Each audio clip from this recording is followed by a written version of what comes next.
Bonjour, bonjour.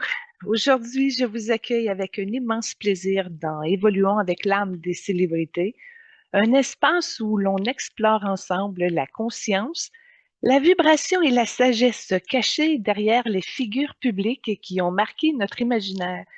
Je suis Julie Leblanc, médium multidisciplinaire, et je veux d'abord vous remercier du fond du cœur pour votre présence, votre curiosité et, qui sait, votre fidélité. Votre intérêt nourrit cette émission et c'est grâce à vous que chaque rencontre devient un moment vivant, vibrant et profondément humain. Cette semaine, nous recevons deux âmes fascinantes, chacune à sa manière. Hélène Desgeneres, dont l'humour cache une sensibilité étonnante, une douceur souvent insoupçonnée et une capacité rare à transformer la légèreté en profondeur. Et puis, Richard Chamberlain, gentleman intemporel, âme raffinée, romantique, dont la présence artistique révèle une élégance intérieure qui traverse les époques. Ensemble, nous allons plonger dans leurs couleurs vibratoires, leurs messages et ce que leurs parcours peuvent éveiller en nous. Commençons maintenant avec les retours. Cette semaine, je me suis débrouillée pour construire plusieurs reels pour les réseaux sociaux. Donc, j'ai écrit 350 perles de sagesse quotidienne qui seront partagées sur Instagram et Facebook à tous les jours. Donc, ça a été de monter le visuel en support photo, puis de comprendre comment ça fonctionne, les sous-titres et les logiciels de conception. Bref, j'ai mis bien du temps et je n'ai pas fini encore. C'est un gros projet. Mais je fais mon possible. Et puis, lorsque j'ai réussi mon premier reel de tous, bon, ça a pris 4 jours peut-être, mais j'ai eu un sentiment de satisfaction qui a été partagé. J'ai fait un sourire qui n'était pas le mien, comme c'était Whitney Houston qui souriait à travers moi. J'ai vécu comment elle se sentait quand elle produisait quelque chose et qu'elle arrivait à cette étape, la première pièce du puzzle. En tout cas, Whitney est une âme qui m'accompagne depuis 2015, l'année où j'ai écrit mon livre Guérir avec les stars, entrevue avec des vedettes décédées. Et quand j'ai commencé l'émission Évoluons avec l'âme des célébrités, c'est avec elle que j'ai ouvert l'émission 1, la première de toutes que j'ai fait. C'est bon, aussi, j'ai commencé le résumé de nos 3 ans complétés. Donc, je commence avec elle comme si elle était la portée de mon œuvre et elle m'accompagne. Pendant qu'on s'entraîne à marcher dans les voiles avec les jambes tordues, on s'entraide.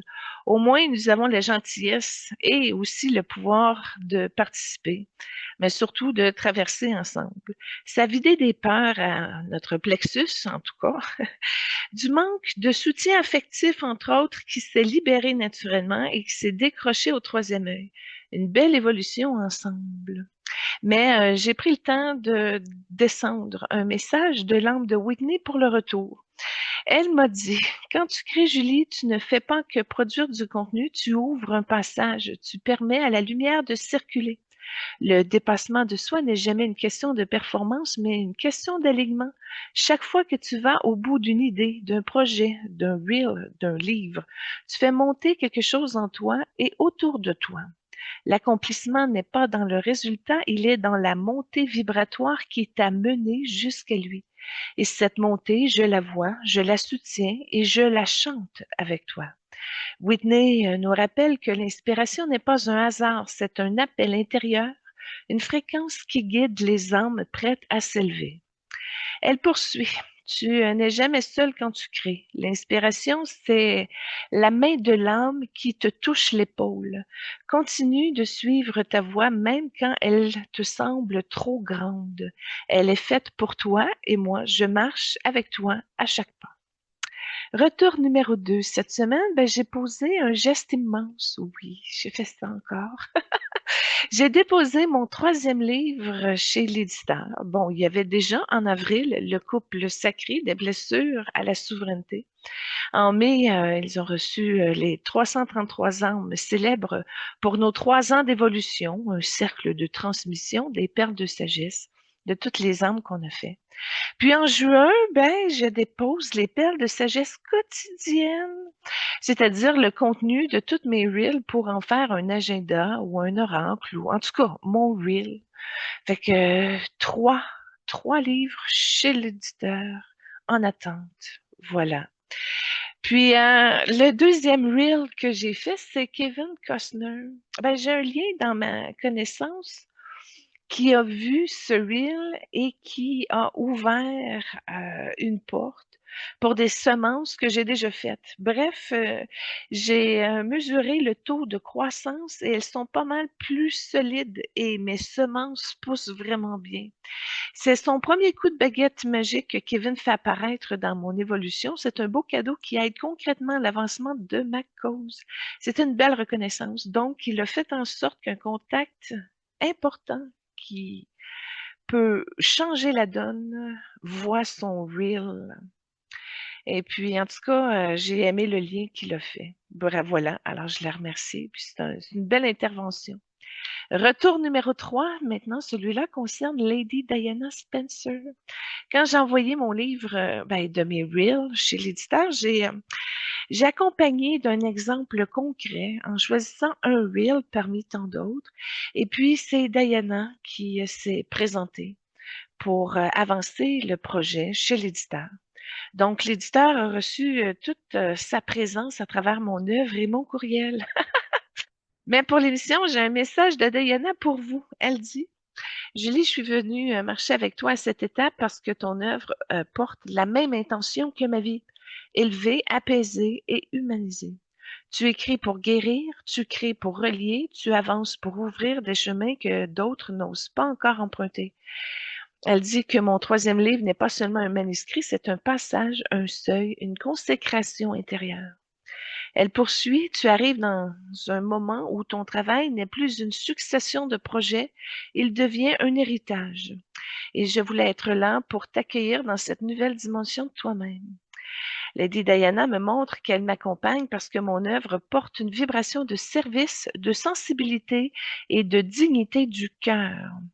Elle ajoute: je t'aide à ouvrir les portes parce que tu ouvres celles des autres.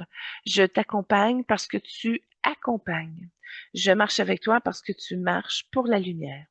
Elle ajoute que cette étape marque le début d'une période où je vais assumer davantage mon rôle, ma voix et mon influence lumineuse. Et elle poursuit: continue. Ce livre est un jalon, pas une fin. Tu es prête pour la suite et je suis là chaque fois que tu franchis un nouveau seuil. Puis c'est vrai, hein, parce qu'elle m'accompagne depuis que j'écris Évoluons, Guérir avec les stars. Whitney était dans mon livre, Diana aussi, Marilyn, en tout cas ceux qui m'ont vraiment accompagnée. La relation se poursuit, c'est le fun, l'échange.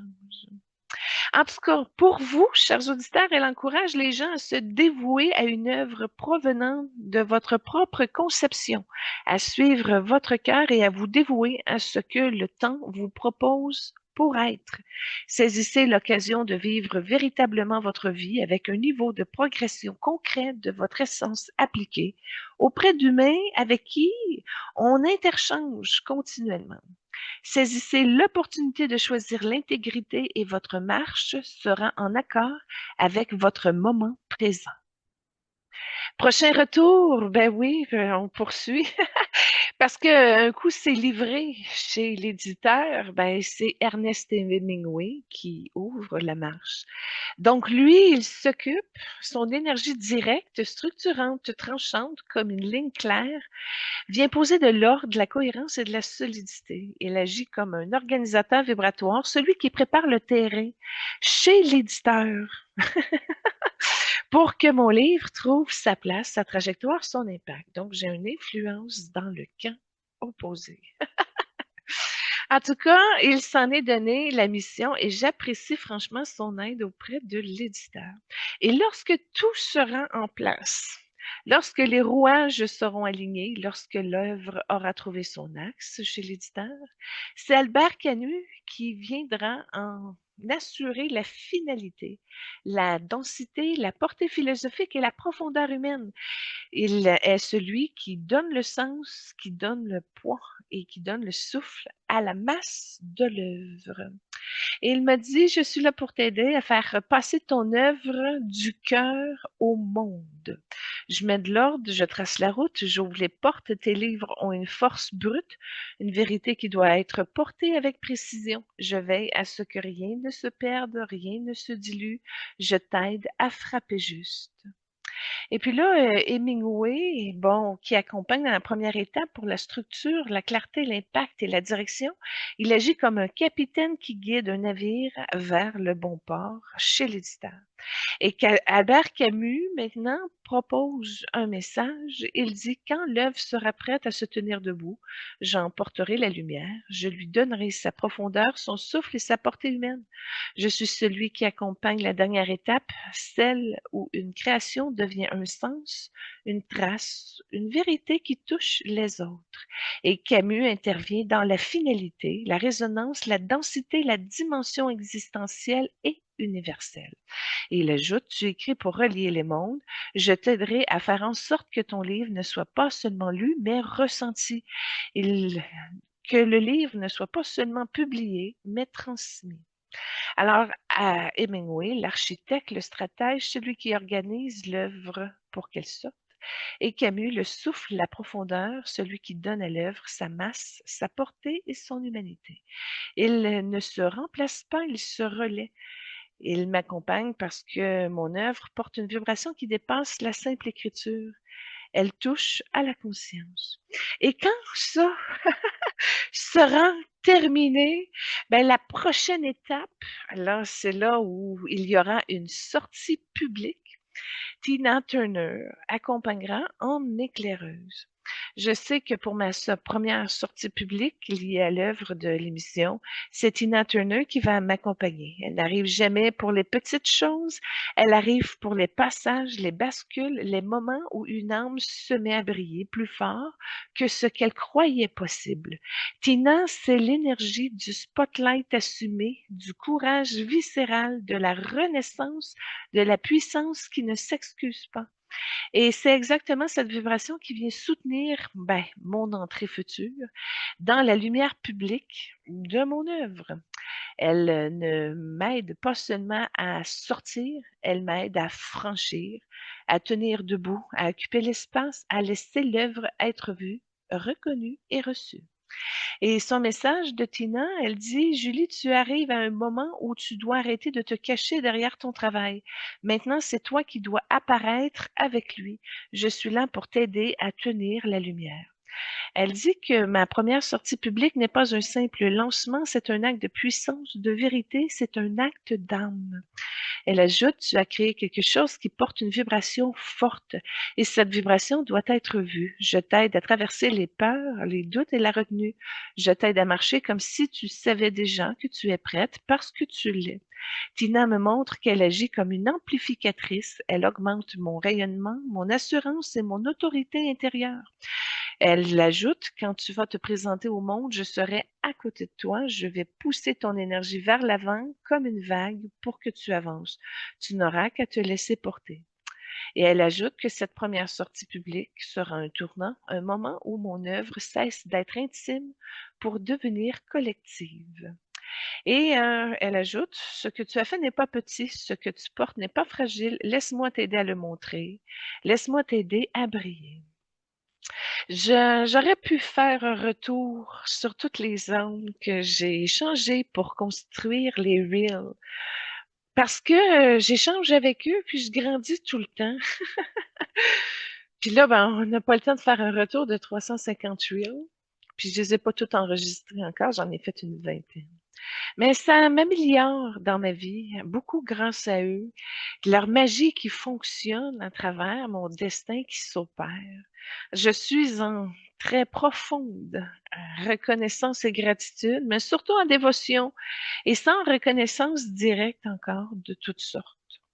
Vu que j'ai pas mal de retours aujourd'hui, je vais juste faire un invité à notre fameuse table ronde céleste.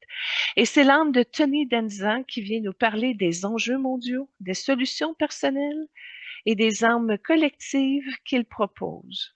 Cela va comme suit.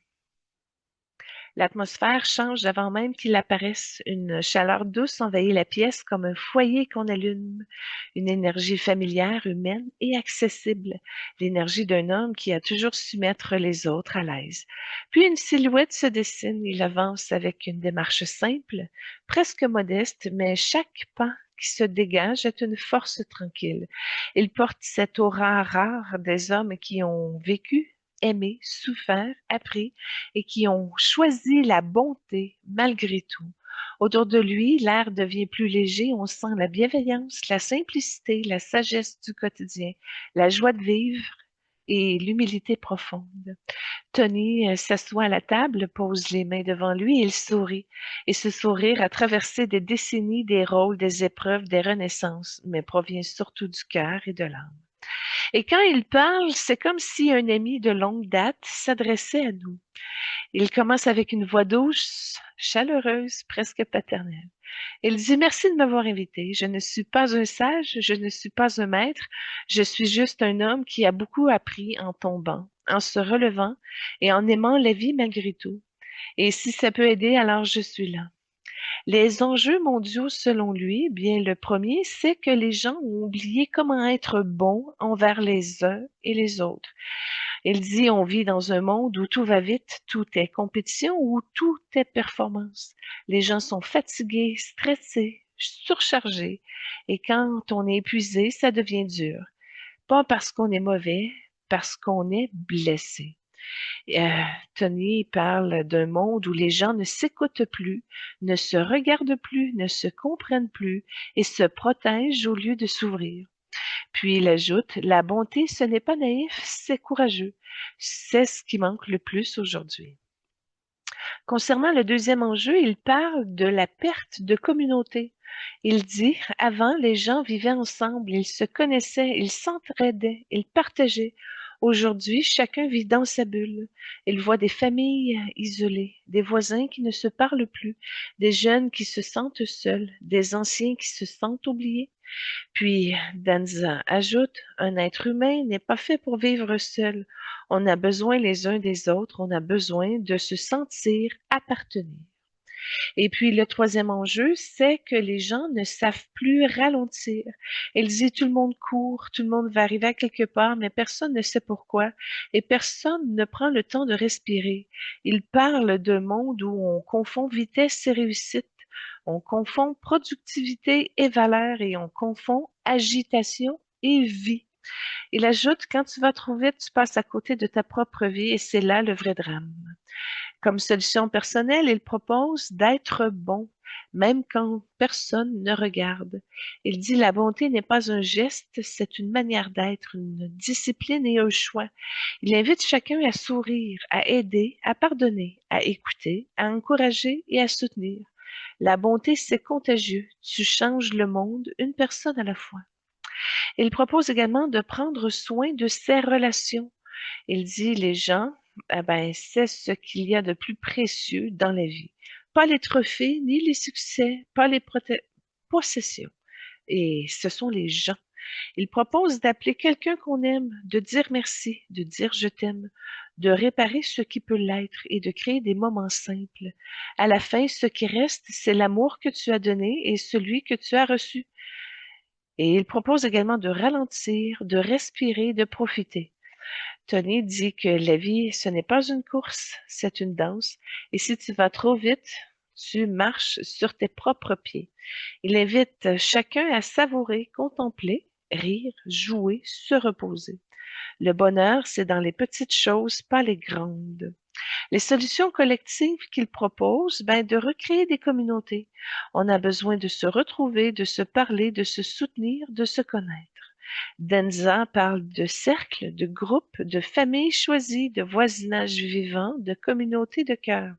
Quand les gens se rassemblent, ils guérissent et ensemble, on est plus fort. Il parle également de valoriser les anciens.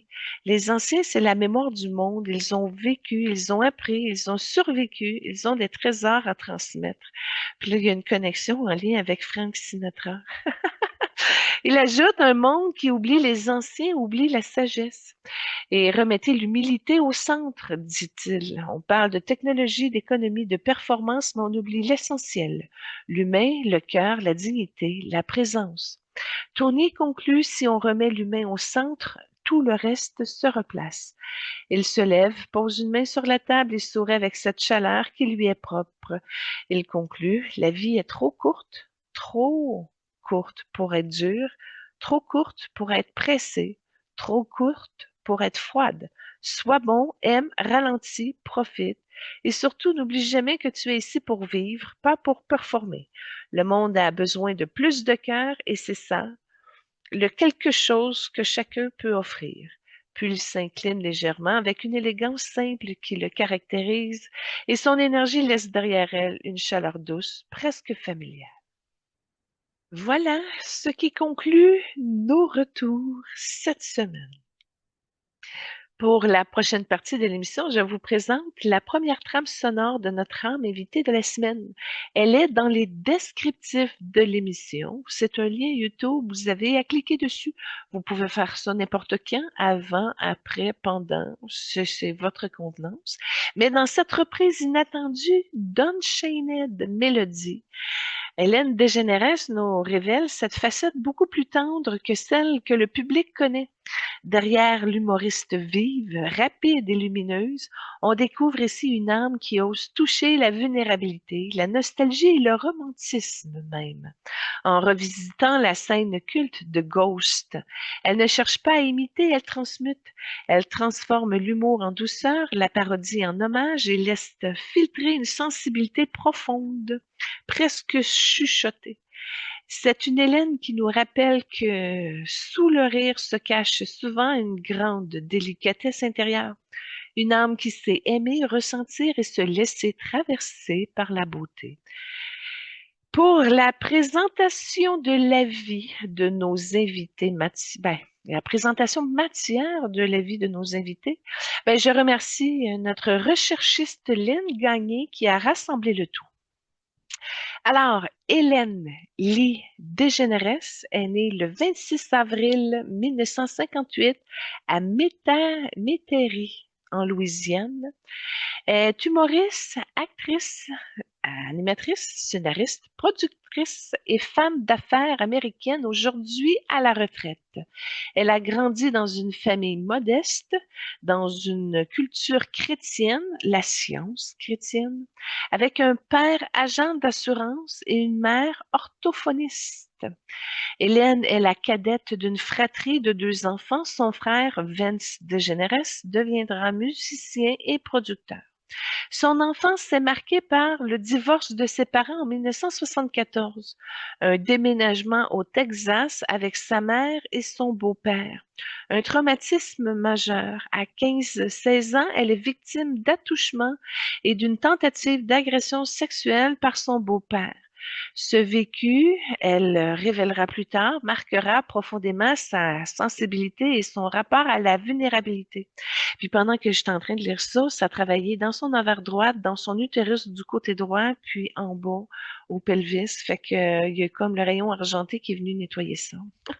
Fait que moi, je connais pas la partie matière, je la lis, je la découvre en même temps que je vous l'annonce. Fait que oui, il y a des affaires qui bougent pendant que ça passe. Alors, elle est diplômée du secondaire en 1976. Hélène étudie un temps la communication à l'Université de la Nouvelle-Orléans, mais qui est après un semestre. J'ai fait pareil, moi aussi, en communication à l'Université du Québec à Hull, mais j'ai pas été capable de faire plus qu'une session. Un point commun. Elle enchaîne alors plusieurs emplois. Employée de bureau, vendeuse chez J.C. Penney, serveuse chez T.G. Friday, peintre en bâtiment, hôtesse, barmaid. Ces expériences nourriront son humour d'observation. Hélène commence dans les clubs de la Nouvelle-Orléans. En 1981, elle anime The Clyde's Comedy Club. En 1984, elle est élue personnalité la plus drôle d'Amérique par Showtime. Puis au niveau de ses influences, il y a Woody Allen, Steve Martin, Lucille Ball, Carol Bennett et Bob Newhart. Après une pause de 15 ans, elle revient au stand-up avec Relatable. C'est sur Netflix depuis 2018. For Your Approval, ben Netflix 2024. Bon, au niveau de la carrière télévisuelle et cinématographique, bon, ben, elle a fait des sitcoms comme Open House de 1989 à 90, Laurie Hill 92, Hélène, 109 épisodes de 94 à 98. Puis, bon, Hélène s'amuse à avoir un personnage qui font leur coming out dans le talk show de Hélène DeGeneres. Ça a duré de 2003 à 2022. Elle a enregistré 3294 épisodes, 30 plus Daytime Emmy Award, 20 plus People's Choice Award, médaille présidentielle de la liberté en 2016. Au niveau du cinéma, elle a joué dans Conehead en 93, Mr. Wrong 96, Ed TV 1999, The Love Letter 99, Le Monde de Nemo, elle fait la voix de Doris en 2003. Et puis Le Monde de Dory en 2016. Son rôle de Dory devient l'un des plus aimés de l'histoire de l'animation. Et puis Hélène a animé les Grammys Awards en 96-97, les Emmys Awards en 2001-2005, les Oscars en 2007 et 2014. Et selfie des Oscars, l'un des tweets les plus retweetés de l'histoire. Bon, au niveau de l'entrepreneuriat et de ses marques, ED, Hélène DeGeneres, c'est des vêtements pour, ben, aussi des accessoires pour la maison et les animaux. Elle a aussi EV1 chez Walmart, des vêtements abordables. Eleven, label musical qui découvre le Jason Chance. Elle est porte-parole également d'American Express, de CoverGirl et de JCPenney. Elle est productrice exécutive de nombreuses émissions comme Bethany, Little Big Shot, Green Eggs and Ham, etc. Au niveau de l'engagement humanitaire, elle est vraiment partout. Vous allez voir, elle est engagée au niveau de la protection animale, de la méditation transcendantale, de la lutte contre le sida, envoyée spéciale nommée par Hillary Clinton également sur le sujet. La défense des droits LGBT, la philanthropie, elle a plus de 52 organisations à but non lucratif qu'elle soutient. Et en plus, elle a créé de Hélène Fund pour la protection des gorilles, la campagne contre la chasse aux trophées et des dons pour la protection animale et les lanceurs d'alerte. Au niveau de sa vie personnelle, elle a fait un coming out en 1997 et ça a été un moment historique. Puis au niveau mondial énergétique aussi, elle a fait quelque chose de très fort ici, j'en reviendrai plus tard. Et puis au niveau de ses relations, elle a eu une relation avec Anne Eck, de 1997 à l'an 2000, Alexandra Edison de 2000 à 2004 et Portia de Rossi qui fait le personnage de Nell dans la série Ally McBeal. Et elle est avec depuis 2004, mais elles se sont mariées en 2008. Elles n'ont pas d'enfants, elle est longtemps végétalienne puis flexitarienne.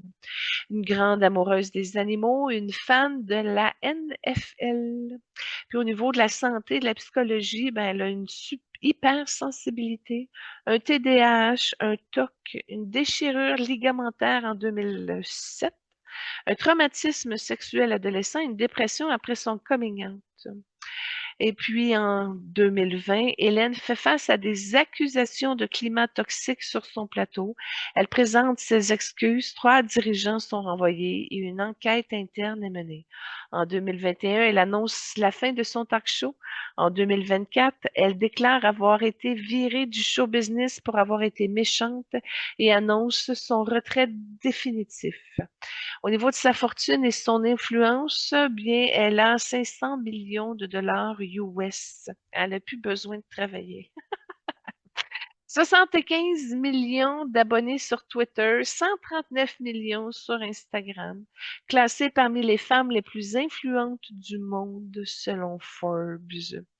Et puis, elle a fait résidence longtemps à Montecito et à Beverly Hills, mais il y a un déménagement dans les Cotswolds en Angleterre en 2024.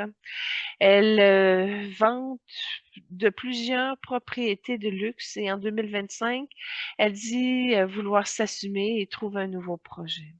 Donc, pour résumer, Hélène DeGeneres est une figure majeure de la culture américaine, humoriste brillante, pionnière LGBTQ+, animatrice iconique, voix de Dory, femme d'affaires, productrice, philanthrope et militante, et sa vie est marquée par une enfance difficile, un coming out historique, un succès immense, des engagements humanitaires profonds, des controverses qui ont terni sa carrière, un retrait volontaire du show business, une quête actuelle de simplicité, de paix et de renouveau.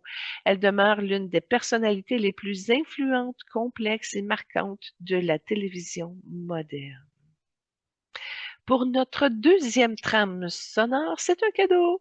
Dans cette performance improbable et délicieusement décalée, Hélène DeGeneres se glisse dans l'univers vocal de Josh Groban, qu'on va faire bientôt en passant. Avec une autodérision assumée et une joie contagieuse. La chanson Total Eclipse of the Heart, immense classique dramatique, devient ici un terrain de jeu où l'humour rencontre la virtuosité. Josh porte la puissance émotionnelle du morceau tandis qu'Hélène y ajoute une touche signature, un mélange de candeur, de timing comique et d'audace scénique. Ensemble, ils créent une bulle lumineuse où la musique se fait complice, légère et étonnamment touchante. Elle demeure l'une des personnalités les plus influentes, complexes et marquantes de la télévision moderne. Avant même qu'elle apparaisse, quelque chose change. Une légèreté traverse la pièce comme un courant d'air qui ouvre les fenêtres de l'âme. Une vibration pétillante, vive, presque espiègle, mais avec une douceur en arrière-plan. La douceur de quelqu'un qui a beaucoup donné, beaucoup porté et transformé. Puis cette silhouette se dessine. Hélène avance avec cette démarche qui lui est propre, simple, décontractée, mais habitée d'une présence intérieure étonnamment profonde. Son sourire illumine l'espace, mais derrière ce sourire, on sent une âme sensible, fine, lucide, qui a appris à cacher sa vulnérabilité derrière l'humour sans jamais la perdre. Autour d'elle, l'air devient plus léger. On voit la bienveillance spontanée, l'humour comme médecine, la sensibilité cachée, la lucidité douce et la résilience silencieuse. Elle s'assoit, croise les mains et dit avec une voix calme, plus posée qu'on imagine, merci de m'accueillir ici. Je sais faire rire, mais aujourd'hui, je suis ici pour dire vrai. Et puis, au niveau des enjeux mondiaux, selon elle, elle dit que le monde vit dans une hyperstimulation constante. Tout le monde regarde, mais personne ne voit. Les gens ont oublié comment se voir vraiment. On observe sans écouter, on juge sans comprendre, on réagit sans ressentir et surtout, on ne se dit pas les vraies choses. Les gens portent des masques pour survivre, mais les masques aussi empêchent d'aimer. Le monde manque de légèreté consciente, poursuit-elle. Elle explique que l'humour n'est pas une fuite, c'est un pont. On a besoin de rire pour respirer, pas pour oublier, pour se rappeler qu'on est humain, tout simplement. Elle voit un monde trop tendu, trop sérieux, trop chargé. Comme enjeux mondiaux également, la table ronde, elle souligne que les gens ont peur d'être eux-mêmes. Elle dit que la société récompense l'image, mais pas l'authenticité, et que cette pression crée de l'anxiété, de l'isolement, de la perte de sens et de l'autocensure. Le monde a besoin de vérité, pas de perfection. Les solutions personnelles qu'elle propose, c'est d'oser d'être vrai, même un peu, même juste aujourd'hui.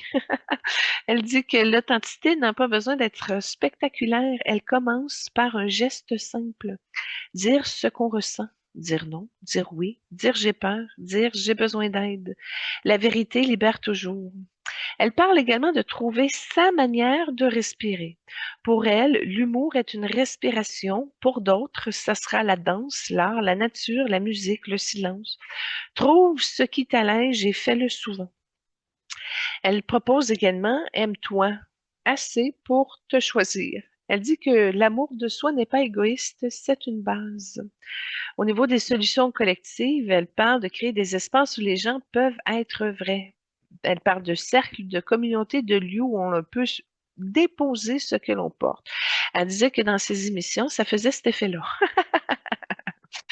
Et puis de normaliser la vulnérabilité. On n'a pas besoin d'être fort tout le temps, on a juste besoin d'être humain, d'être vrai, d'être naturel, de respecter la vie, les âmes, les autres.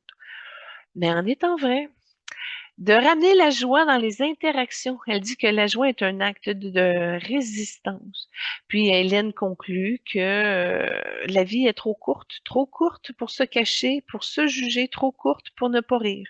Soyez vrai, soyez doux, soyez humain et surtout laissez-vous aimer. Puis elle sourit, un sourire qui guérit, et son énergie laisse derrière elle une clarté douce comme un rayon de soleil après la pluie.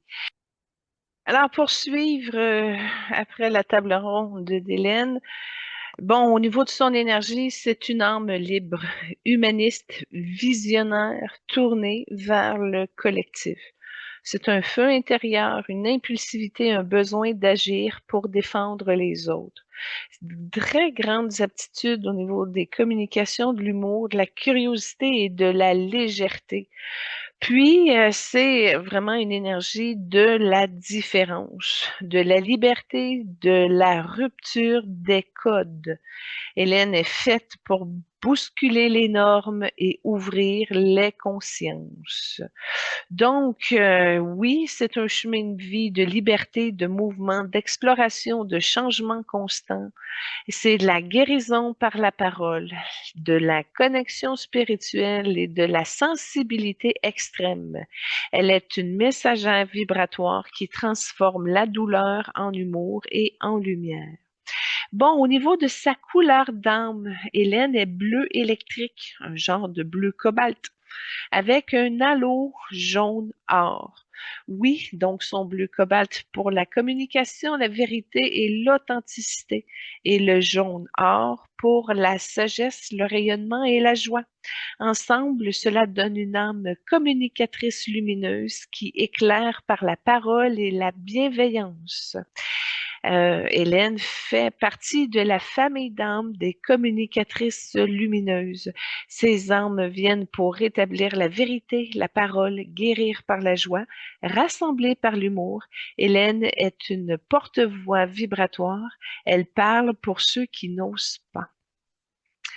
Et puis, j'ai regardé très rapidement au niveau de ses vies antérieures. Bon, au niveau de l'Égypte ancienne, j'ai vu une prêtresse du rire sacré utilisant l'humour pour guérir les émotions. Euh, Au niveau de sa vie amoureuse, ça allait pas bien. C'était tordu à son hareng, c'était fermé, recoquillé. C'était pas une relation de cœur à cœur avec son amoureux de l'époque. On a vidé cette partie-là quand j'ai contacté cette vie-là. Ensuite, j'ai vu au niveau de la Grèce antique un philosophe marginal, un enseignant de la liberté intérieure, euh, qui était quand même bourgeois. C'était un homosexuel non assumé avec des femmes. C'était particulier, ça aussi. Il y avait un décalage, une phase, un malaise de ne pas s'assumer dans son homosexualité qui a été libéré. Et au niveau de l'Europe médiévale, j'ai vu une guérisseuse cachée, moquée pour sa différence. Ses vies ont forgé son courage d'être soi et sa force de résilience, mais surtout son besoin de vérité. Fait que Hélène est venue pour libérer la parole, guérir par la joie, réconcilier la différence, puis son humour est un outil spirituel. Sa visibilité est une mission vibratoire et sa vie, c'est une transmutation du rejet en lumière. Et là, bon, j'ai été voir Hélène et Portia, OK? Leur lien d'âme, la nature du lien ensemble. Elles ne sont pas des flammes jumelles, elles ne sont non plus des simples âmes sœurs. Elles appartiennent à la catégorie très rare des âmes miroirs réparatrices. Ce type de lien se forme lorsque deux âmes ont vécu des blessures similaires dans des vies différentes, mais n'ont jamais réussi à les guérir seules et choisissent de s'incarner ensemble pour réparer en duo. Leur lien n'est pas fusionnel, n'est pas karmique, ni destructeur. C'est un lien réparateur, stabilisant et apaisant. Elles sont venues se guérir l'une par l'autre. Hélène est l'âme protectrice, stabilisatrice, structurelle qui rassure, qui porte la lumière extérieure. C'est Hélène qui ouvre les portes, qui crée la sécurité matérielle, qui offre un espace où l'autre peut respirer, qui prend les coups du monde extérieur, qui sert de bouclier énergétique. Hélène est la gardienne du foyer énergétique. Portia est l'âme guérisseuse, intuitive, sensible, émotionnellement profonde qui ramène Hélène à elle-même. C'est elle qui apaise, adoucit, ramène au cœur, ramène au corps, ramène à la vérité intérieure.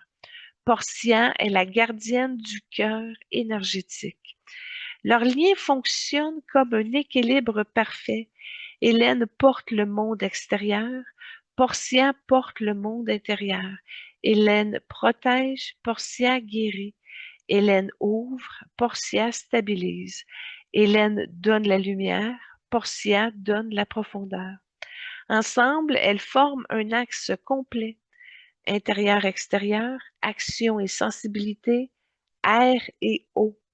Le contrat d'âme entre Hélène et Portia comporte 3 missions principales. De guérir la blessure de rejet.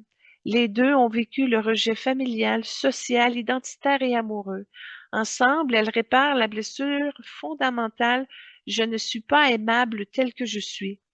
Portia aide Hélène à se sentir aimée, sans performance. Hélène aide Portia à se sentir en sécurité dans sa vulnérabilité.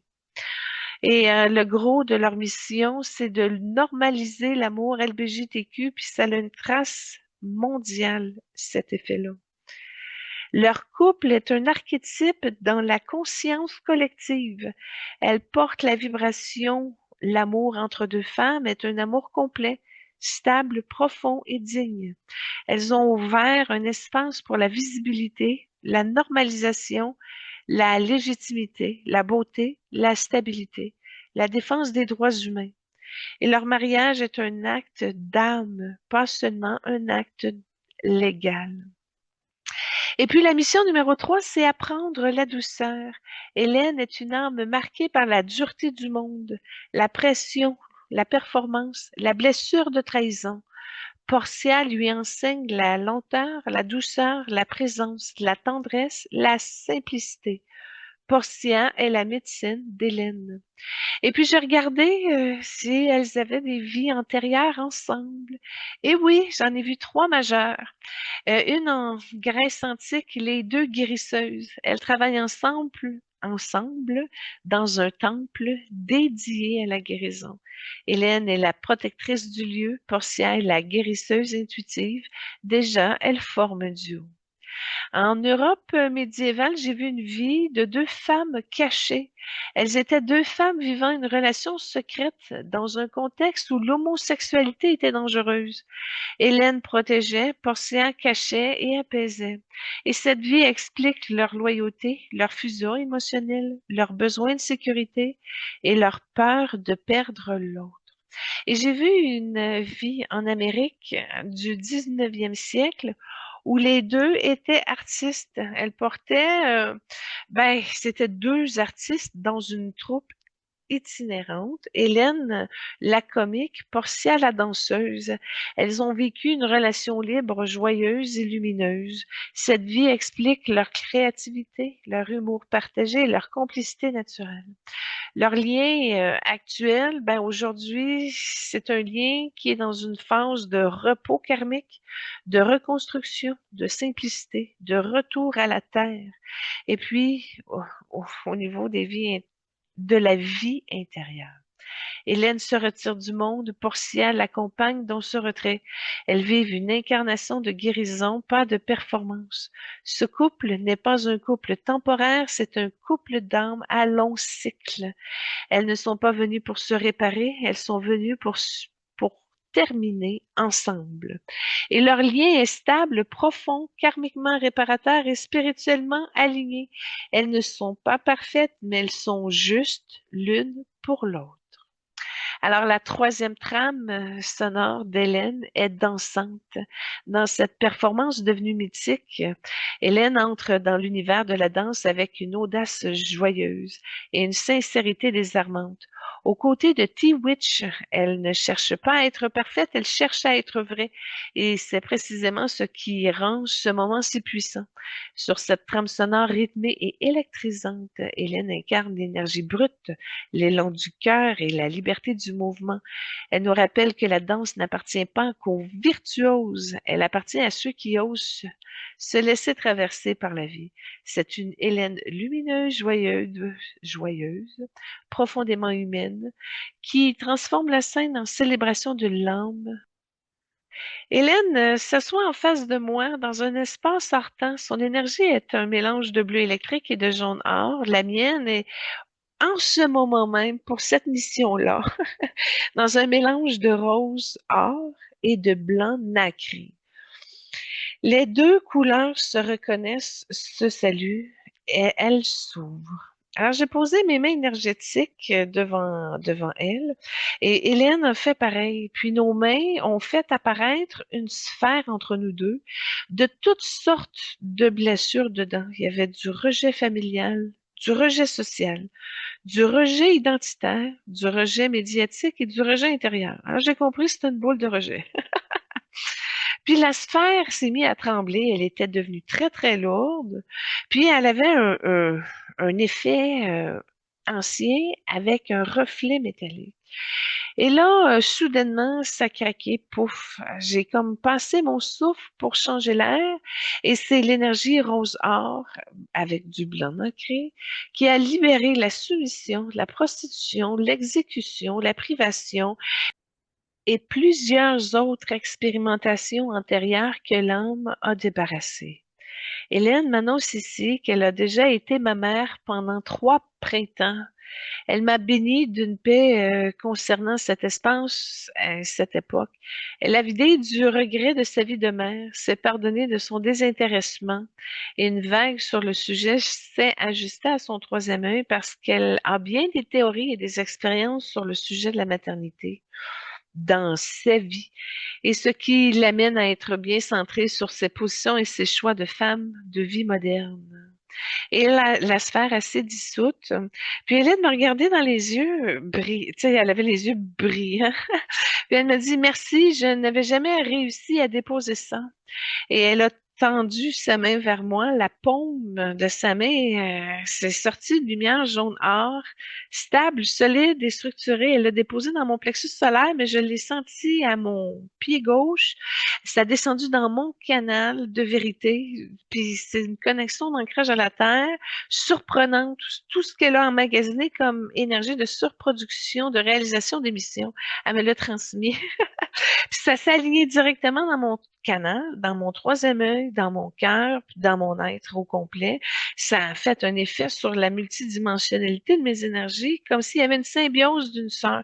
Donc, elle me reconnaissait en tant que mère, mais en tant que sœur d'âme aussi, puis elle me trouve vraie. C'est ma beauté, puis elle me trouve sympathique. Fait que merci à mon âme de lui faire cet effet-là. Mais en tout cas, tout ça pour dire que ça a déposé dans mon plexus solaire une énergie qui s'alignait directement, mais ça contenait cette lumière-là de la confiance, de la stabilité, de la visibilité, de la légitimité, le momentum et l'ancrage professionnel. Puis c'est comme si elle me transmettait, comme si j'étais un dauphin. Tu sais, son dauphin.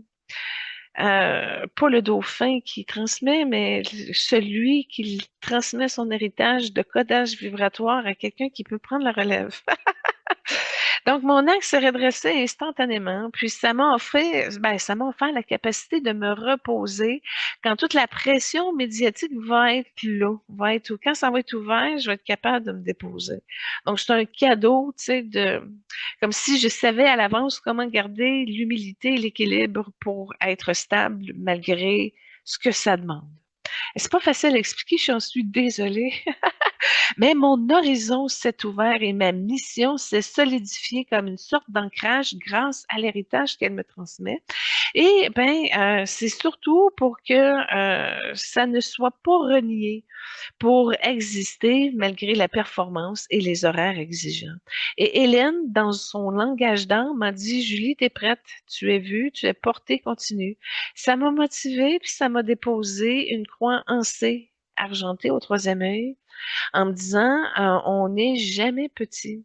Puis ça a stabilisé ma gorge, ça a déposé une énergie à mes pieds ancrés, ça a nettoyé ma vision, puis j'ai accepté plus grand que mon œuvre s'ouvre à plus grand, dans la délicatesse puis dans la stabilité.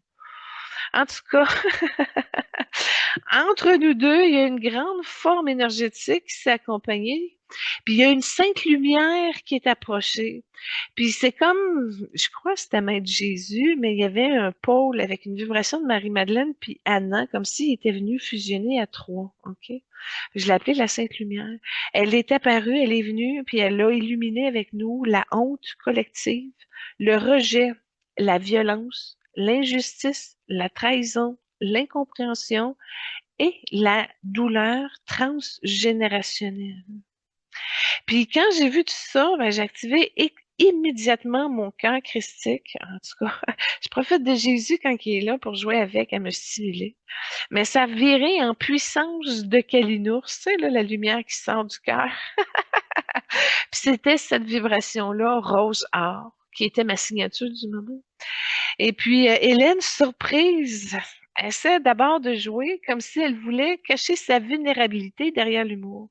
Mais c'est l'âme de Portia, finalement, qui est arrivée, puis avec cette douceur blanche perlée qui lui est propre.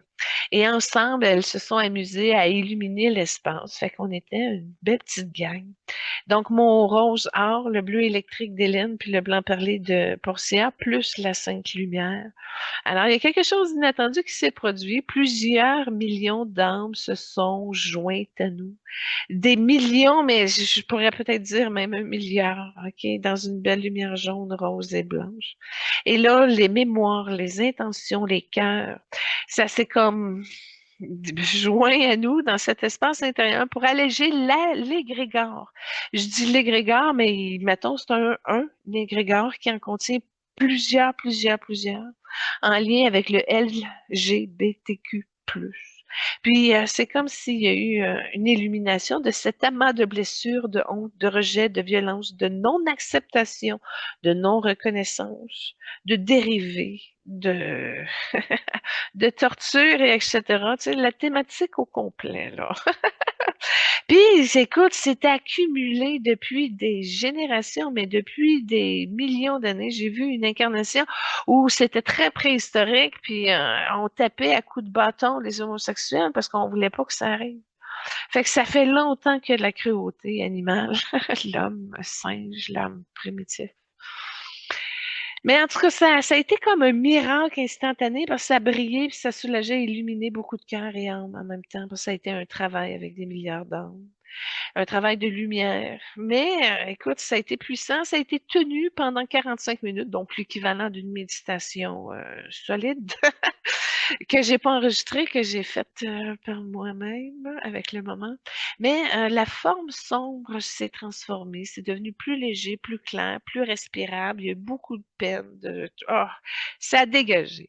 Et puis là, il y a eu des chants du cœur, comme si les âmes qui étaient là, bon, vibraient le rose, le jaune, comme si ça venait de dissoudre le noir, puis qu'il y avait un chant de soulagement, de cœur. C'est une super chorale divine, magnifique. C'est des sons angéliques. C'était très harmonisé, c'était très lumineux.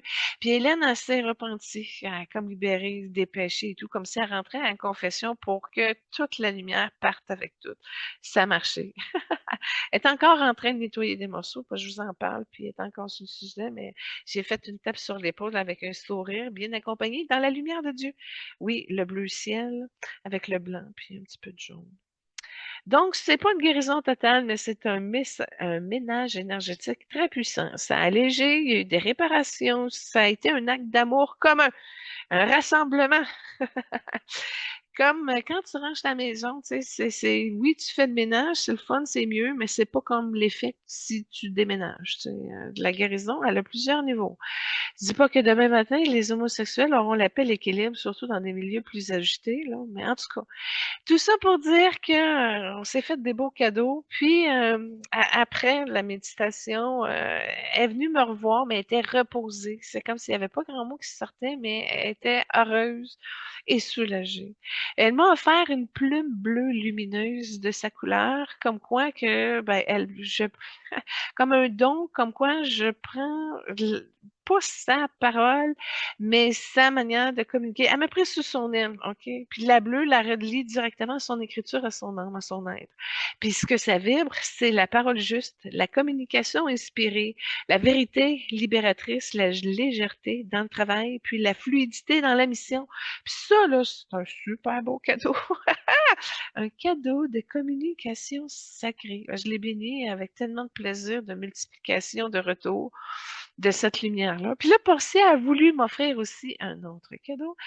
C'est une rose blanche cristalline qui est directement reliée à son cœur, à sa joie et à son sourire. Hein. Ça, c'est directement connexion Portia. J'étais contente, merci, c'est le fun. Là, en tout cas, j'aurais pu faire l'émission avec Portia, tu sais, mais sa rose blanche cristalline porte la douceur, la guérison du féminin, la paix intérieure, la beauté simple, la protection émotionnelle et l'équilibre saine dans sa vie amoureuse. Puis c'est un beau partage, c'est un beau cadeau. Parce que, bon, même si c'est à régler avec le père encore, moi, j'ai une résonance aussi à régler avec le père. Fait que je l'ai pris comme un cadeau de guérison pour acheminer cette thématique-là encore plus loin. Fait que j'ai offert un cadeau, moi aussi, une sphère rose en ben, l'énergie de la signature que je portais pour arriver à ce moment de guérison-là. Et puis, ben, ça contient évidemment de la gratitude, de la reconnaissance, de la bénédiction, du soutien de la lumière. Et elles le reçoivent ensemble comme une boule de lumière en rotation continue qui va être positionnée au niveau de leur nombril. Donc, ça va nettoyer, décharger, aligner, redresser, apaiser, puis toujours rafraîchir le codage vibratoire à un ajustement intérieur qui, bon, vide le nombril énergétique, dissout la dureté, libère la soumission, réactive la joie, ouvre l'accès aux talents nombreux des âmes, puis en même temps un nettoyage de parce que vu qu'ils sont très, très, très connus, tu sais, Hélène, elle a beaucoup de monde, ben, il y a beaucoup de gens aussi qui ne réfléchissent pas que de la lumière. Donc, cette sphère-là va venir nettoyer les pollutions des zones que l'extérieur lui projette avec dureté et méchanceté. Fait que ça va la protéger, au moins qu'elle reste dans son énergie à elle. Mais c'est surtout une dissolution de l'ancien et une réécriture douce de la dualité. Et je les ai bénis. Je dis là, à vous deux, Hélène et Portian, que votre chemin soit non seulement doux, mais vaste, lumineux et protégé. Là, j'ai reçu un bec sur leur front d'Hélène. Ah, c'est ça. Fait que j'ai fait, ouais, OK. J'ai ma phrase la plus puissante que je ne le croyais. Que votre lumière ne soit pas simplement stable, mais qu'elle devienne un phare, ben, qu'elle continue. Pour ceux et celles qui cherchent encore leur place dans le monde, dans leur motivation et dans leur perception, que ce soit adapté, plus souple, plus juste. Que votre amour continue d'ouvrir des portes, pas seulement pour vous, mais pour toutes les âmes qui ont été réduites au silence, blessées, rejetées ou invisibles. Que votre courage demeure un rappel vivant que la vérité finit toujours par trouver son chemin, même à travers les tempêtes, même à travers les malentendus, même à travers les épreuves. Que votre transformation soit paisible, fertile, créatrice, régénératrice, elle qui vous ramène à vous-même, à votre essence, à votre paix intérieure. Je vous bénis pour tout ce que vous avez porté, pour tout ce que vous avez libéré et pour tout ce que vous avez incarné, pour tout ce que vous avez osé et pour tout ce que vous avez risqué, pour tout ce que vous avez donné au monde sans toujours recevoir en retour. Que la douceur vous accompagne, que la clarté vous guide, que la guérison vous enveloppe et que vos prières pour la justice, la dignité humaine, la paix pour l'avenir de votre pays rejoignent les miennes, les nôtres, dans un même souffle, un même élan et un même désir de lumière.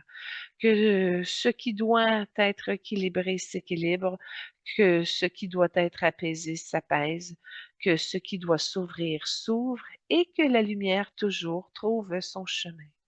Hélène incline la tête, Portia pose une main sur son cœur avec une petite larme. Et ensemble, on nous envoie une intention pour la paix, la justice, la dignité humaine, la protection des minorités, la guérison collective, pour l'avenir du monde, pour l'équilibre social et pour la compassion. Et j'ajoute avec empathie que la sagesse prévale, que la paix soit protégée, que les droits humains soient honorés et que la lumière trouve toujours son chemin. Les énergies se retirent doucement. Hélène me sourit avec une joie en me disant à la prochaine fois. Portia me remercie silencieusement avec un beau cœur qui dit à la prochaine fois. Puis elles disparaissent dans la lumière douce, laissant derrière elles la paix, la clarté, la force, la direction, la satisfaction et la douceur. Et je conclus avec eux comme quoi que si votre âme a absorbé la bénédiction, les cadeaux, l'échange, le soin, la prière sur l'égrégore, et etc., mine de rien, vous avez cheminé et puis ben, je vous en remercie. Bon, je reste dans mon axe, prête à accueillir le prochain invité que je ne connaissais pas d'ailleurs. C'est un coup de cœur de notre recherchiste Lynn qui l'aime bien. Alors, elle me le présente. Voici le fruit de ses recherches, mais avant, je veux vous présenter sa première trame sonore dans cette interprétation élégante de How About You. Richard Chamberlain déploie une couleur artistique qui rappelle l'âge d'or d'Hollywood.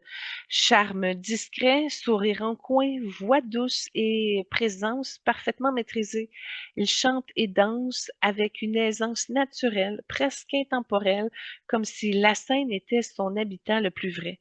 Et dans cette trame sonore légère et jazzy, il révèle une âme affinée, romantique, profondément classique, mais toujours habité d'une joie simple et authentique. C'est un Richard lumineux, gracieux, qui nous invite à redécouvrir la douceur d'un gentleman qui sait faire encore rêver. Alors, George Richard Chamberlain, je m'excuse, je vais le dire en français, là, est né le 31 mars 1934 à Beverly Hills, Californie. Fait que d'après moi, ses ancêtres ont fait l'exode, puis ont descendu jusqu'en bas. C'est ça. Ça aurait été intéressant d'aller plus loin dans son arbre.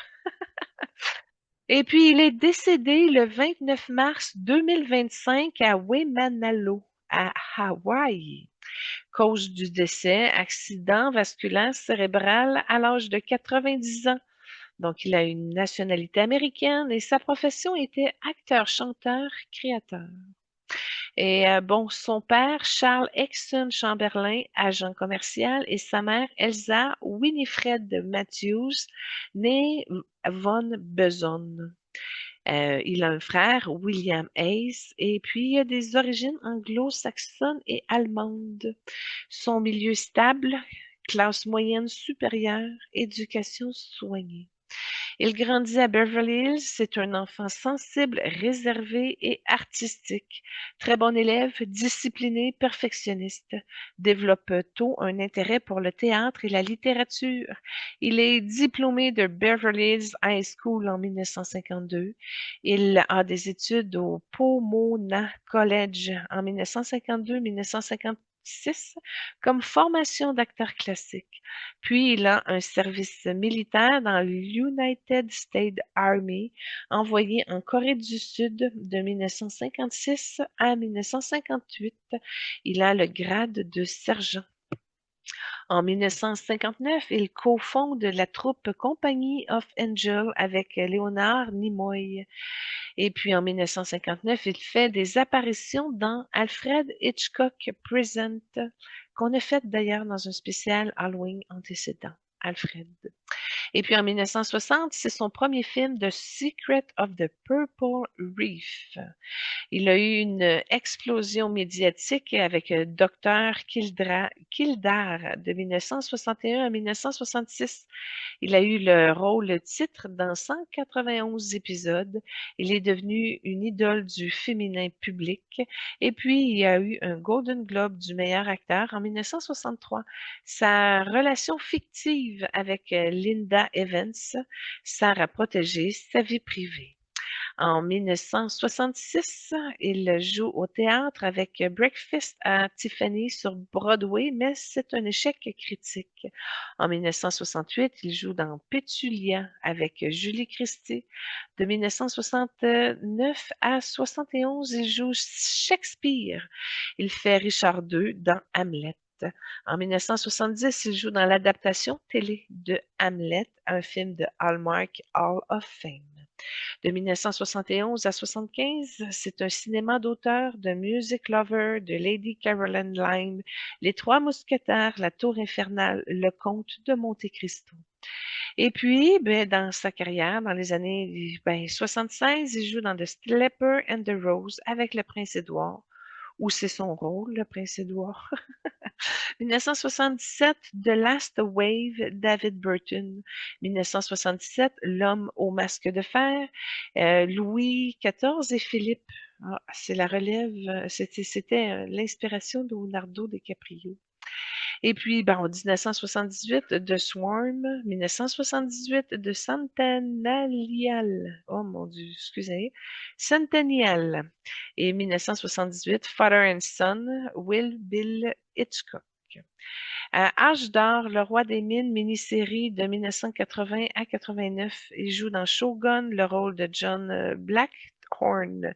27 millions de téléspectateurs, Golden Globe, succès international colossal. De 1983, il joue dans Les oiseaux se cachent pour mourir. Il fait le rôle du père Ralph de Bicassar. Golden Globe, série culte mondiale. En 1985, Wallenberg, A Story Hero. Il fait le rôle de Raoul Wallenberg. En 1986, Dream West, le rôle de John Charles Furman. Et en 1988, La mémoire dans la peau, le rôle de Jason Bourne. Téléfilm d'action tourné en Europe. En 1988, le New York Times le sacre roi des mini-séries. Richard Chamberlain est devenu le Robert Redford du salon. Donc, 31 films, plus les œuvres de cinéma. Il a 20 rôles dans les téléfilms. Il a 32 rôles dans des séries télévisées. Il a 11 rôles majeurs au théâtre. Il a eu 5 prix et distinctions comme The Golden Globe en 63, 81 et 84. Nombreuses nominations, exemple au Primetime Emmy Award en 75, 81, 83, 85, des Golden Globes en 88, 86, 89, en tout cas, 9 nominations. Et sa fortune s'élevait à 25 millions de dollars. Alors, au niveau de sa vie privée, homosexuel, orientation gardée secrète pendant la majorité de sa carrière, relation de près de 30 ans avec Martin Rabette, partenariat civil à Hawaï, pas d'enfants, vie discrète, protégée et intime. Sa santé était fragile en vieillissant. Oui, il est mort d'un ACV le 29 mars 2025, mais ça a été une mort paisible 2 jours avant son 91e anniversaire. Alors, pour résumer, c'est une icône de la télévision américaine. Un acteur élégant, profond, respecté. Le roi incontesté des mini-séries. Un artiste qui a marqué 6 décennies. Un pionnier LGBTQ malgré tout. Un homme discret, sensible, secret, un amoureux fidèle, un acteur de théâtre et de cinéma d'exception, une figure majeure de la culture télévisuelle du 20e siècle. On poursuit maintenant avec la présentation de sa deuxième trame sonore. C'est une interprétation douce et feutrée de Kiss to Build a Dream On. Richard laisse apparaître une couleur d'âme très rare, celle d'un romantique assumé, élégant, presque intemporel. Sa voix posée et volutée caresse la mélodie avec une délicatesse qui rappelle les crooners d'une autre époque. Il ne chante pas seulement une chanson d'amour, il évoque un monde où la tendresse est un refuge, où un simple baiser peut devenir un univers entier. Sur cette trame sonore chaleureuse, Richard révèle une âme sensible, rêveuse, profondément attachée à la beauté simple des émotions vraies. Alors, au niveau de sa couleur d'âme, bon, il y avait plus de vert avec du jaune et du blanc dans son incarnation de Richard. Mais actuellement, il est en transition avec les couleurs bleu nuit, argenté, avec un halo violet. OK? Alors, j'explique tout ça. Le bleu nuit, la profondeur, la sensibilité, l'introspection, la solitude choisie, la noblesse intérieure. L'argenté pour l'élégance, le raffinement, la maîtrise artistique, la beauté du geste et la précision. Et puis le violet, c'est pour la spiritualité, le mystère, le monde intérieur riche et la quête de sens. Et il y en a besoin pour transformer avant de décider de revenir. Je vous en reparle plus tard.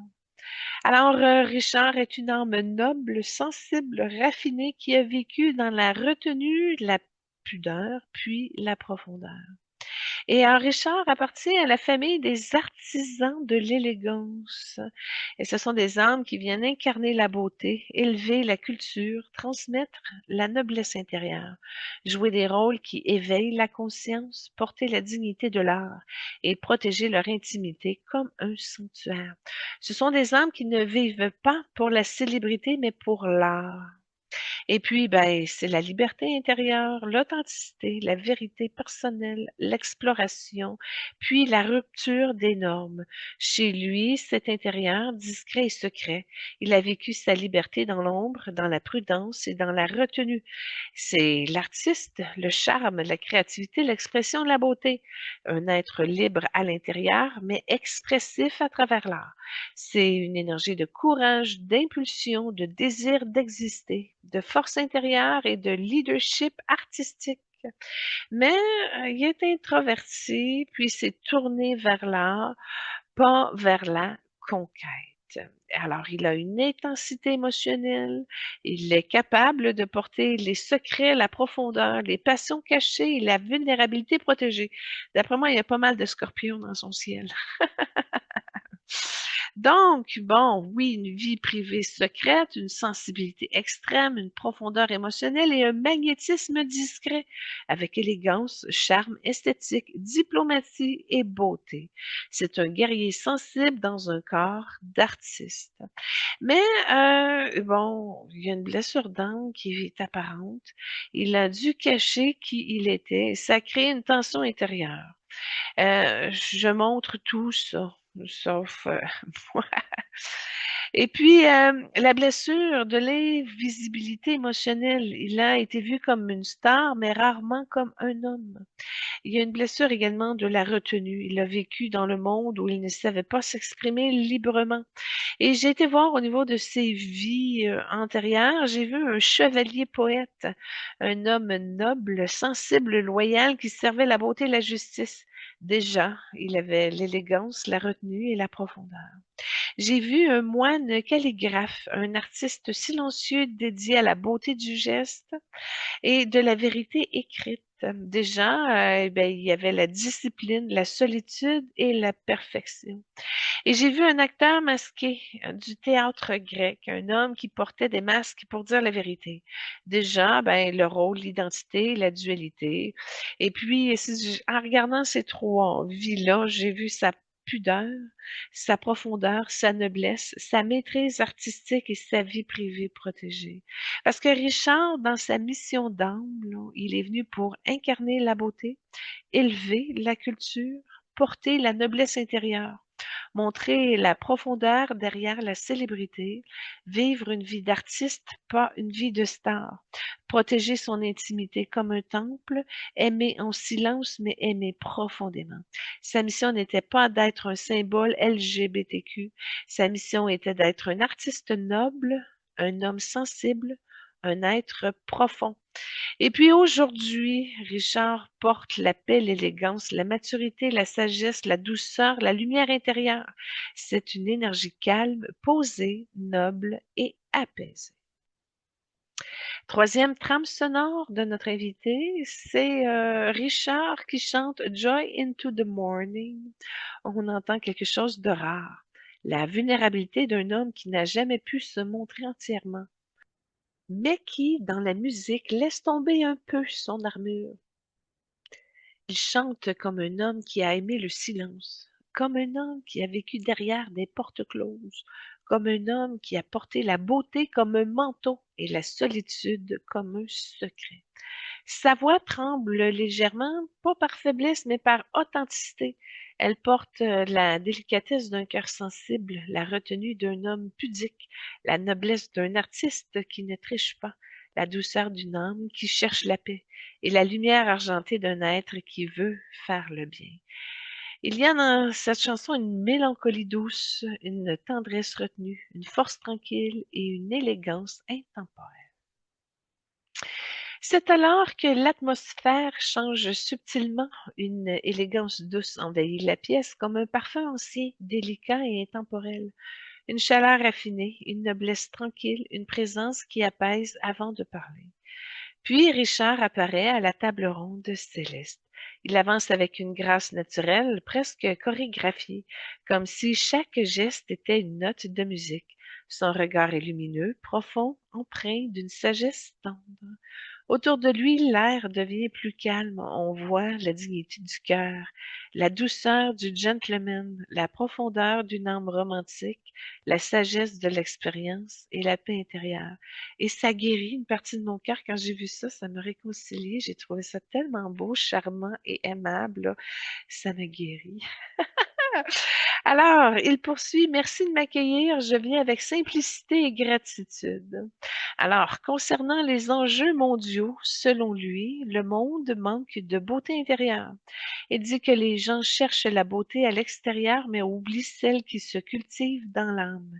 La gentillesse, la patience, la délicatesse, la gratitude. La beauté est un état d'être, pas une apparence. Il souligne également que les gens ont perdu le sens du romantisme. Pas le romantisme amoureux, mais le romantisme de la vie, comme de s'émerveiller, contempler, savourer, ralentir. Le monde court trop vite pour ressentir. Il soulève également l'humanité à un manque de douceur. Il dit que la dureté est devenue une armure collective et que cette armure empêche la connexion. Il parle comme solution personnelle de cultiver la douceur. Il dit que la douceur n'est pas une force mais une faiblesse, de parler avec délicatesse, agir avec intention et écouter avec présence. Il soulève également de ralentir pour ressentir. La vie n'est pas un sprint mais une danse et chaque pas mérite d'être vécu. Il propose également d'honorer ce qui est beau. Il invite à célébrer les petits moments, les gestes simples et les liens sincères. Au niveau des solutions collectives, il parle de ramener la culture du respect. Il parle d'un monde où l'on traite, où on se traite avec dignité, même dans les désaccords. Il suggère de valoriser l'art, la musique, la poésie. L'art élève l'âme et une âme élevée élève le monde. Il suggère de créer des espaces de paix, des lieux où on peut se déposer, se retrouver, se reconnecter. Il se lève avec une élégance naturelle et pose une main sur son cœur. Il dit, la vie est un cadeau fragile, traitez-la avec douceur. Traitez-vous avec douceur et souvenez-vous, la beauté que vous cherchez existait déjà en vous. Puis il incline légèrement la tête avec une noblesse tranquille qui lui est propre, et son énergie laisse derrière elle une paix profonde, presque sacrée. Richard, presque translucide, comme si sa présence était faite de silence et de dignité. Moi, mon âme, elle se présente à lui dans sa couleur naturelle, c'est-à-dire une lumière jaune dorée entourée d'un halo violet. Et c'est une vibration rare, me dit-il. Oui, le jaune de la clarté, la vérité, le discernement, la lucidité, mais le violet pour la transmutation, la sagesse et la vision intérieure. Richard n'a jamais reçu ce type d'énergie avant. Ça vibre différemment à son plexus et je le sens même dans le mien en résonance. Il me regarde comme on regarde un soleil qui n'a jamais osé approcher. Je lui offre mon beau sourire en retour et c'est la première fois qu'on me l'a fait directement, celle-là. D'habitude, ça se passe dans les non-dits. Donc, c'est la première fois qu'il voit moi, une personne comme moi, une âme. Puis là, ben, les gens, d'habitude, qui vivent ça, me le disent pas. Bon. Entre nous deux apparaît la blessure symbolique qu'il porte, la blessure du secret. Elle est dense, puis c'est argenté, puis c'est lourd. Moi, je ne l'ai presque plus lue, celle-là. Ma mère, c'est une personne du genre tout est secret. Ce qui est complètement à l'opposé de moi qui ouvre et qui met sur la transparence, être direct et vrai. Bref, c'est une thématique que j'ai travaillé beaucoup et je lui offre une sphère de soulagement instantané de ses mémoires lourdes, de ses craintes et de ses limites qui sont encore actives. J'ai eu l'effet ça a eu l'effet d'un isolement de sa souffrance et d'une introspection qui mène directement dans ses profondeurs. On est allé mettre de la lumière là-dessus et on a débarqué 4 couches de peur qui étaient superposées dans son chakra-cœur. On a libéré une prison qu'il avait au niveau de ses racines dans la terre. En tout cas, ça prenait de la place dans sa connexion au sol. Puis, on a nettoyé aussi sa gorge et son troisième œil. Et là, ça sortit la victime, la peur que l'autre ben, ait une emprise sur nous. Ça a séché ses racines droites, ça a libéré sa mère prise dans cet espace aussi. Ça a nettoyé son œil droit et ça a libéré des mémoires. Puis là, Saint-Germain est arrivé, puis l'a accompagné à partir de ce moment. Et je commenterai pas sur ce qui s'est produit entre eux deux, mais chez moi, ça a vidé une poche gazeuse que j'avais à mon nombril côté droit et ça a apporté une guérison également à mon troisième œil. Ça a vidé ma gorge, ça a enlevé une plaque quelconque. Donc, la blessure, elle s'est fissurée, elle s'est délestée, puis c'est devenu respirable. Saint-Germain a illuminé tout ça. Fait que ça n'a pas été une guérison totale, mais profonde. Ça a surtout donné un allègement, une permission d'être, puis une libération plus douce. Puis par le blanc, il y a eu une réconciliation avec la mère. Fait que ça a été très, très bon pour lui. Fait que ça a permis, dans le fond, de se faire des cadeaux. Il m'a offert quelque chose de profond, de noble, de silencieux et de chargé d'histoire. C'était un médaillon argenté en forme de porte ouverte. Et ça symbolisait l'accès à la vérité intérieure. Ça donne la permission d'entrer dans des zones secrètes de l'âme et c'est la confiance silencieuse, la noblesse du cœur, la profondeur émotionnelle, puis la beauté cachée. Puis ce médaillon est argenté, mais au centre, il y a une pierre jaune pâle, exactement de la couleur de mon âme, qui veut dire, je t'ouvre une porte que je n'ai jamais ouverte à personne. Fait que c'est comme s'il me donnait sa science du savoir du secret que moi j'ai pas, j'ai tout démoli. Pour justement organiser un coin, avoir accès à des coins. En tout cas, j'ai comme compris que là, ça pouvait libérer mon âme. Puis j'allais peut-être pouvoir toucher une nouvelle couche de profondeur de secret pour me permettre justement d'aller, ben, par le réconfort, mettre de la guérison, du verre là-dessus, puis d'aller à la prochaine étape, peut-être pour déconstruire une autre partie de secret que je fais depuis longtemps. En tout cas, tout ça pour dire que j'ai apprécié, mais que moi, je lui ai offert, rendu là, une lanterne dorée avec une flamme violette. Ça, c'est un cadeau que j'ai fait avec Saint-Germain. Ça a été tout télépathisé par le troisième œil. Ça a été un cadeau de mon âme offert par Saint-Germain. En tout cas, fait que pour lui, ça symbolise la clarté, la vérité, la guidance intérieure, la transmutation, la paix mentale, la fin de la confusion, puis la lumière dans ces zones d'ombre, puis d'oser ouvrir à se libérer des secrets. Oui, dites-en un peu encore.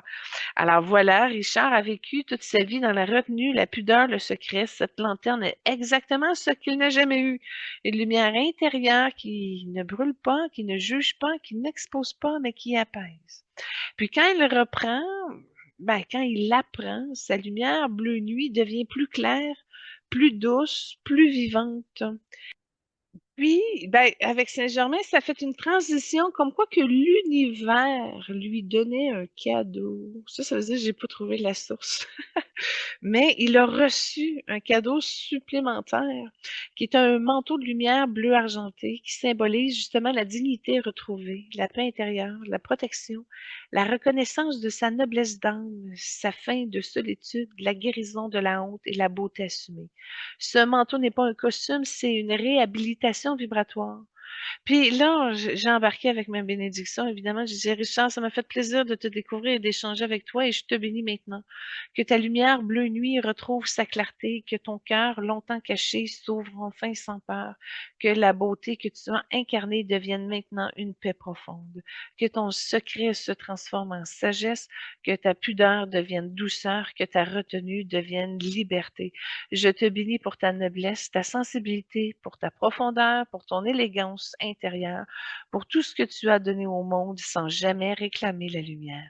Que la lanterne dorée éclaire ton chemin, que la flamme violette transmute tes anciennes ombres, que le manteau bleu argenté te protège et te porte, et que ton âme, où qu'elle soit maintenant, cherche à marcher dans la paix, la clarté, la vérité et la liberté.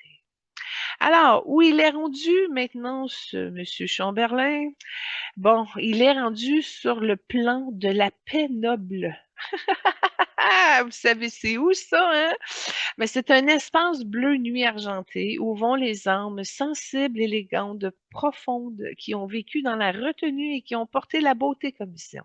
Il n'est pas encore réincarné, son énergie est en repos, en intégration, en réconciliation. Mais j'ai pu voir que dans sa prochaine vie, son énergie se dirige vers une vie plus simple, plus libre, plus authentique, moins publique, plus créative, plus intime, plus vraie, dans un corps artistique, sensible, discret, profondément humain.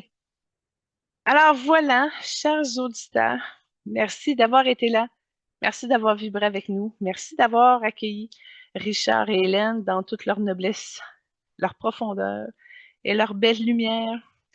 Vous pouvez retrouver Évoluons avec l'âme des célébrités sur toutes vos plateformes préférées. Spotify, Apple Music, Amazon Music, YouTube Music, Instagram et Facebook.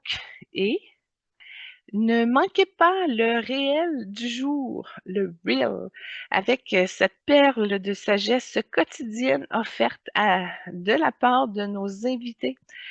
Un petit moment de lumière pour nourrir votre cœur et votre évolution. Je vous rappelle que je suis disponible pour des consultations privées pour vous accompagner dans votre création, intuition, évolution personnelle, vos projets. J'ai aussi plusieurs outils vibratoires à proposer pour aider à débloquer, clarifier, aligner et avancer avec douceur et puissance dans votre autonomie spirituelle. Merci d'être là, de nous suivre, de faire partie de cette communauté lumineuse. Je vous souhaite une bonne fête des pères en fin de semaine, remplie d'amour, de paix et de reconnaissance. La semaine prochaine, spécial Saint-Jean, hein, et j'ai des invités qui vont vous surprendre, vous toucher, vous élever. Je vous le dis tout de suite, je vous fais pas attendre pour le fun. Marie-Soleil Touga et Jacques Cartier. Restez dans votre lumière, dans votre cœur, dans votre vérité et passez une magnifique semaine bien alignée. Soyez bénis. Namaste. Au plaisir. Au revoir. À bientôt.